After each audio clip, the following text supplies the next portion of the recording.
welcome to Guitar Whisperer headquarters, which has been partially rearranged, which also means that I won't be able to find anything for about a month or so until I get used to it. So that was fun. We've got a big box of components here, all nice things to finish off some custom builds that are in the other room. And we also have this lovely thing on the bench, which I'd never even heard of before it came in.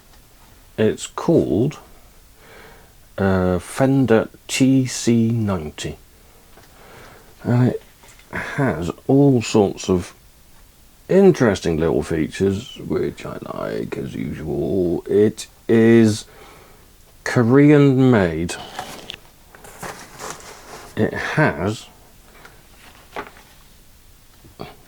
under here somewhere, a set neck. That's nice. It's hollow, thin line. It's got a Gibson style bridge and tailpiece, two Seymour Duncan P90s, and the shape is a double cutaway Telecaster as opposed to a Strat, if that makes any kind of sense. It hasn't got the contours of a Strat. And this horn is a little bit shorter. So this is really cool. It's properly, actually, genuinely rare, in much the same way that all the people on Facebook Marketplace selling rare Squires and Epiphones haven't got rare guitars, but they didn't make many of these, and I like it. It's cool. It's quirky, but without being, well, without trying too hard, and it works. Well, it doesn't work actually, which is why it's here. So at the moment it's not making a noise. We have some control wobblage, a decent layer of dirt, some restringing issues, and yeah, needs a good service. It belongs to Steve from the very excellent Cardiff-based band Small Miracles, who bass player has bought his stuff around here before, and now Steve bought his guitars from him, so that's nice. So, cleaning, electronics, setup, restring, bish bash bosh, there you go. Back plate's off. This wire has gone for a wander, so we'll get that back on. It is the output from the volume pot that goes to the switch. So that needs reconnecting, obviously. Not supposed to be punching up in the air like that. What I think I'll do is I'll very gently pull all the pots out very carefully in one go, inspect everything, resolder that, and then put it back in. And this pot here isn't attached really, so at the same time we'll do something about that and make sure that everything's working properly. And this is what the back of it looks like. Set neck. Don't see that very often on Fenders, do you? This is spinny. We'll sort that too. What's the other one like? Squeaky. So spinny and squeaky on the strap buttons, glued in neck, which reminds me a bit of those, what were they called? Aerodynes, which probably came out about the same time. Painted, black painted neck and headstock. It all works fine, but it says, yeah, it needs little bits of this and little bits of that all over it, which will make it into a much finer instrument. These are clean. It's been rock and rolled, this thing, which is how guitars should be used, so I don't mind that. So I shall get onto that with the magic cleaning spray. There we go. Cleaning out nicely. I'm not going to get this finished this evening because I'm about to head out for a rehearsal with the mighty Los Manalitos, because we've got a gig on Thursday and it's Monday today. We will be in tiny Rebel in Cardiff supporting the equally awesome Sun Kings, so that's good.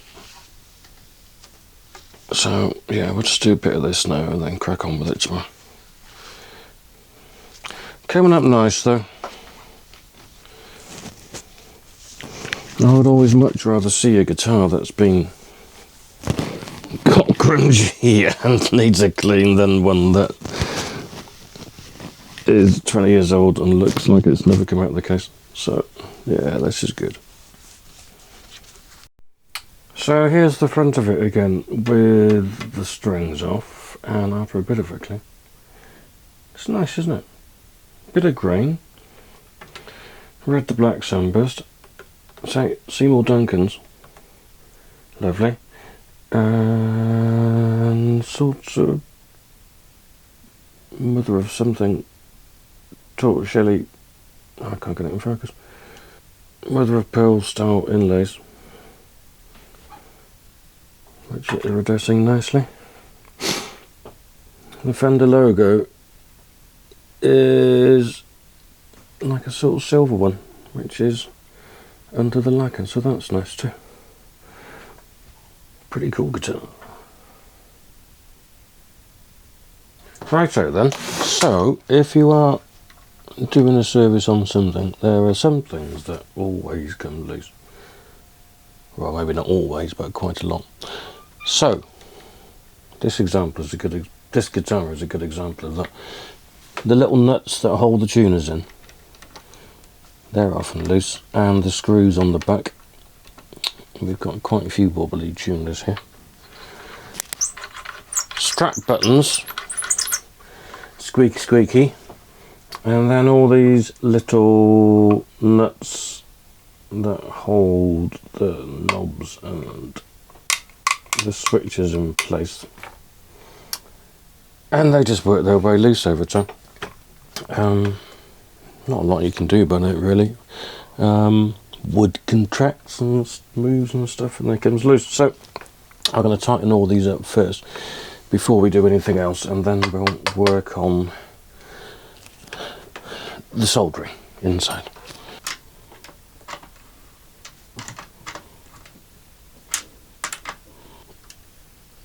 Right, that's all the tuners tightened. These string trees are a bit loose as well. We'll get those in a sec, I think. Strap buttons.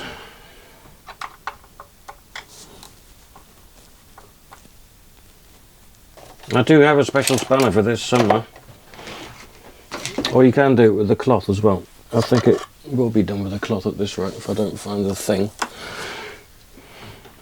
One of these little things is great for grabbing the nut on here, and if you've got a bit of space under the knob, you can use it to gently prise them off as well. We'll protect the finish, I think, here with some tape.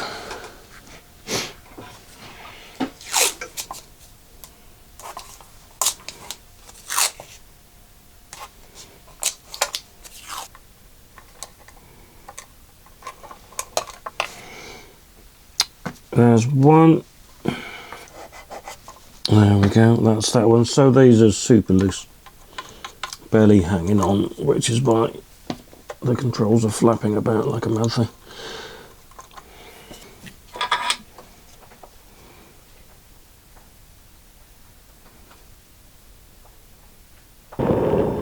And if you're working on this sort of Gibson-y stuff, where the controls mount from the back, it's generally much easier, and you're less likely to burn something up if you can pull it out like this. Fender style stuff is much easier because you just flip the control plates over because everything's mounted from the front, but it might seem like a faff, but if you can get everything like this out of the way, it's much better. less likely to burn up insulation and randomly knacker things with the soldering on.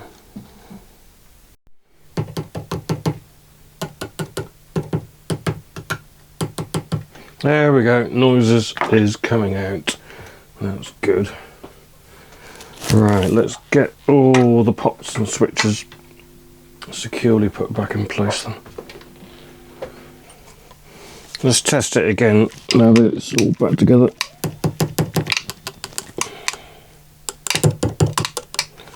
In case something's moved. And everything is fine. Happy days. The back of the control plate has still got the original protective film in it, and I've been dying to peel it off. But it's not my guitar, so I'm gonna have to leave it. Say protective film, it looks like it's got some sort of skin disease now. It's been on there so long. But I'm still gonna leave it alone. There, that's done. I'm gonna give the front another clean now and then restring it properly and set it up.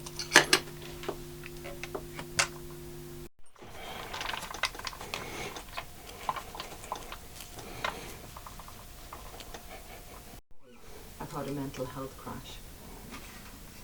My advice. What is that pushback against the word ambition? What's wrong there? Whether it's flexible in any way or indeed what its salary is. This means that women don't. New set of strings are on. Let's have a look. The neck needs a bit more relief. First fret action is pretty much spot on. That's nice. Previously, all the strings were fed through the wrong string trees guide bits, so they're all kind of doing this, and now they're not. Now they're on properly, so that's good. So we need to sort the relief. The intonation is going to be out, I can tell you that, just by looking at where the saddles are. So we'll have to do that. Actually, I don't know why I'm measuring the action, because I must have touched some screws while I was taking the bridge off. So we'll get the truss rod done first. Then we'll set string height of the 12th. Then we'll do the intonation. Then we'll go back to the string height. And then we'll set the picker pipe. And then we should be done. There, I've given it a bit of relief and it's already feeling better. Just looking at these fret ends and stuff, it's really nicely done, this guitar. Made in the Court factory as far as I can tell. You probably noticed me being slightly obsessive about how smooth the fret ends are and stuff, and these are quite nice. Big old frets though. It plays nicely. Right, action at the 12th. Currently on 60 down to 50, which, to be honest, even if I did knock the adjustment thumb screws while I was taking the bridge off, is pretty much spot on. Let's see if we've got any buzzing.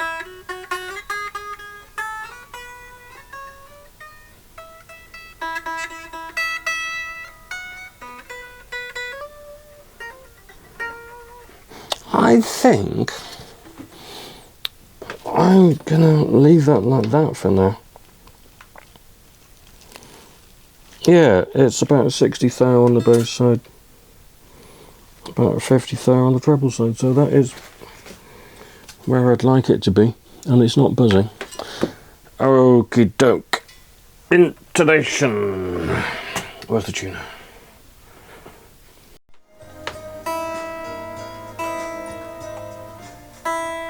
As part of the EastEnders 40th in Albert Square, the special programme will celebrate the soap's track record of featuring strong food. Diane Parrish, who plays the East Box, has not given up hope. Yeah, these intonation screws Are going to need quite a lot of adjustment. and demanding answers from the interim government following the fall of the Because the saddles are nowhere near where they're supposed to be. But she has just returned from her first trip back home in more than a decade, and she joins me now. Which I can tell just by looking. So you went back home looking for your father in Syria. What did you find? Well, the insulation was miles out. But it's not now, because I done it. And I also put a tiny bit of machine oil on the screws and the bridge, because some of those are starting to get a bit sticky. And then I reset the string height. And now I'm just going to check the pickup height, which is a little bit out. This one, as in the neck pickup, is a bit high on the bass side. This one's too high on both sides. So let's take those down a little bit. P90s, you can get really close to the strings if you want. They don't have that Fendery thing of when you get them too close, they can cause strange warbling noises. You don't really get that with P90s. So you can set them really close. But these are a bit too close. So we're going to take them down a bit when I find the right screwdriver.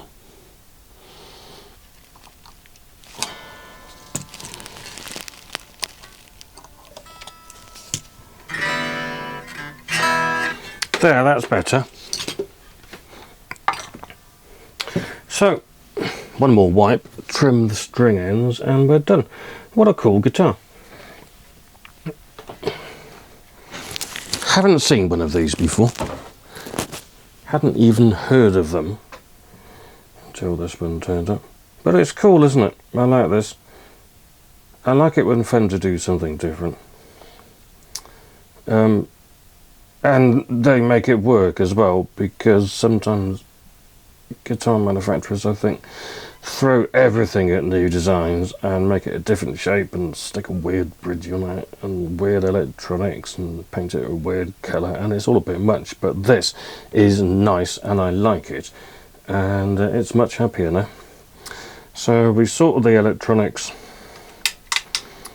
resoldered one of the wires, tightened up lots of screws, cleaning, new strings which are going through the right string trees, and truss rods,